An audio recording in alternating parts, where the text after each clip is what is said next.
ಇದು cap P cap ಅಂತಾರೆ ಇದಕ್ಕೆ. ಈ ಪಿ ಕ್ಯಾಪಲ್ಲಿ ಇದಕ್ಕೆ ಒಂದು ಸೋಲಾರ್ ಪ್ಯಾನಲ್, ಇದು ಸೋಲಾರ್ ಪ್ಯಾನಲ್ ಇದೆ. ಈ ಸೋಲಾರ್ ಪ್ಯಾನಲ್ ಇದಕ್ಕೆ ಅಳವಡಿಸಿದ್ದಾರೆ.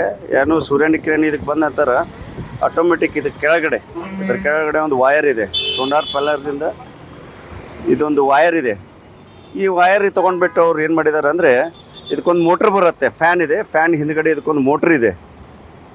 ಈ ಮೋಟ್ರ್, ಇದು ಮೋಟ್ರ್ ಯೂನಿಟ್ ಇದೆ. ಇದಕ್ಕೆ ವಯರ್ ಜೋಡಿಸಿದ ನಂತರ ಏನಾಗುತ್ತೆ, ಇದಕ್ಕೆ ಆನ್ ಆಫ್ ಬಟನ್ ಇದೆ. ಇದು ಫ್ಯಾನ್. ಇದು ಫ್ಯಾನ್ ಏನು ಮಾಡುತ್ತೆ, ಇದನ್ನ ಬಟನ್ ಆನ್ ಮಾಡಿದರೆ ಆಟೋಮೆಟಿಕ್ ಸೋಲಾರ್ ಕಿರಣದ ಜೊತೆಗೆ ಇದು ಫ್ಯಾನ್ ಸ್ಟಾರ್ಟ್ ಆಗುತ್ತೆ. ಫ್ಯಾನ್ ತಿರುಗಕ್ಕೆ ಚಾಲೂ ಆಗುತ್ತೆ. ಈ ಫ್ಯಾನ್ ತಿರುಗಿದಾಗ ಇದೇನು ಮಾಡಿದ್ದಾರೆ, ಫ್ರಂಟಲ್ಲಿ ಇದನ್ನು ಕಟ್ ಮಾಡಿದ್ದಾರೆ, ಸ್ವಲ್ಪ ಕಟ್ ಮಾಡಿ, ಅಂದರೆ ಫ್ಯಾನ್ ಅರ್ಧ ಪೋರ್ಷನ್ ಕೆಳಗಡೆ ತೊಗೊಂಡಿದ್ದಾರೆ. ಅದೇನಾಗುತ್ತೆ, ನಮ್ಮ ಹಾಕೊಂಡಾಗ ತಲೆಗೆ ಹಾಕೊಂಡಾಗ ಈ ಫ್ಯಾನ್ ಏನಾಗುತ್ತೆ, ನಮ್ಮ ಕಣ್ಣಿನ ಮೇಲೆ ಬರುತ್ತೆ. ಕಣ್ಣಿನಿಂದ ಒಂದು 2 ಇಂಚ್ ಹೊರಗಡೆ ಕಣ್ಣಿನ ಮೇಲೆ ಬಿದ್ದಾಗ ಕಣ್ಣಿಗೆ ಹಾಗೂ ನಮ್ಮ ತಲೆಗೆ ಹಾಗೂ ಮುಖಕ್ಕೆ ಗಾಳಿ ಬೀಸುತ್ತೆ. ತಂಪಾದ ಗಾಳಿ ಇರೋದ್ರಿಂದ ನಿಮ್ಮ ಬಿಸಿಲಾಗ ಏನು ಕೆಲಸ ಮಾಡೋಕ್ಕಾಗಲಿ ಏನಾಗಲಿ ಸ್ವಲ್ಪ ರಿಲ್ಯಾಕ್ಸ್ ಆಗುತ್ತೆ.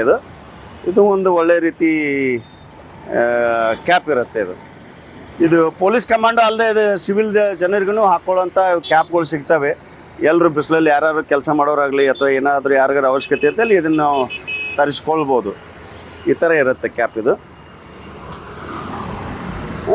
ಇದು ನೋಡಿ, ಸೋಲಾರ್ ಪ್ಯಾನಲಲ್ಲಿ ಸೋಲಾರ್ ಮೇಲೆ ಆನ್ ಆಗುತ್ತೆ ಫ್ಯಾನು.